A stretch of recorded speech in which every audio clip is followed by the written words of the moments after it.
ಅವನನ್ನ ಕಿತ್ತೂರಿನ ಹುಲಿ ಎಂದೇ ಕರೆಯಲಾಗಿತ್ತು. ಶಿವಾಜಿ ಮಹಾರಾಜರ ನಂತರ ಗೆರಿಲ್ಲಾ ಯುದ್ಧ ಮಾದರಿಯನ್ನ ಯಶಸ್ವಿಯಾಗಿ ಬಳಸಿದ ವೀರ ಅವನು.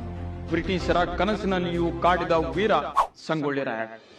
ಸಂಗೊಳ್ಳಿ ರಾಯಣ್ಣ ಬಹಳ ಚಿಕ್ಕ ವಯಸ್ಸಿನಿಂದಲೂ ಕೂಡ ಗರಡಿ ಮನೆಯಲ್ಲಿ ಪಳಗಿರ್ತಾನೆ. ಸಂಗೊಳ್ಳಿ ರಾಯಣ್ಣನ ತಂದೆ ಪರಮಪ್ಪ ಕಿತ್ತೂರಿಗೆ ಕಾಡುತ್ತಿದ್ದ ಹುಲಿಯನ್ನ ತನ್ನ ಕಿರುಗತ್ತಿಯಿಂದ ಕೊಂದಿರ್ತಾನೆ. ಇದೆಲ್ಲವನ್ನ ನೋಡಿಕೊಂಡೇ ಬೆಳೆದಿರುವಂತಹ ಸಂಗೊಳ್ಳಿ ರಾಯಣ್ಣ ಬ್ರಿಟಿಷರ ವಿರುದ್ಧ ಹೋರಾಟಕ್ಕೆ ಇಳಿತಾನೆ. 1824ರ ಯುದ್ಧದಲ್ಲಿ ಕಿತ್ತೂರು ಸಾಮ್ರಾಜ್ಯ ಸೋತ ನಂತರ ಜೈಲು ಪಾಲಾಗ್ತಾನೆ.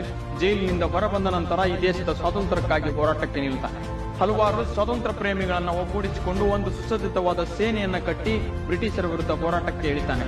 ಬ್ರಿಟಿಷರ ಮನೆಗಳನ್ನ, ಖಜಾನೆಗಳನ್ನ, ಕಚೇರಿಗಳನ್ನ ಎಲ್ಲವನ್ನೂ ಕೂಡ ಸುಟ್ಟು ಬ್ರಿಟಿಷರಿಗೆ ಅಕ್ಷರಶಃ ಕನಸಿನಲ್ಲಿಯೂ ಸಂಗೊಳ್ಳಿ ರಾಯಣ್ಣ ಕಾಡ್ತಾನೆ. ಬ್ರಿಟಿಷರಿಗೆ ನೇರವಾಗಿ ಸಂಗೊಳ್ಳಿ ರಾಯಣ್ಣನನ್ನ ಬಂಧಿಸೋದಕ್ಕೆ ಆಗೋದಿಲ್ಲ ಎಂದು ಗೊತ್ತಾಗ್ತದೆ.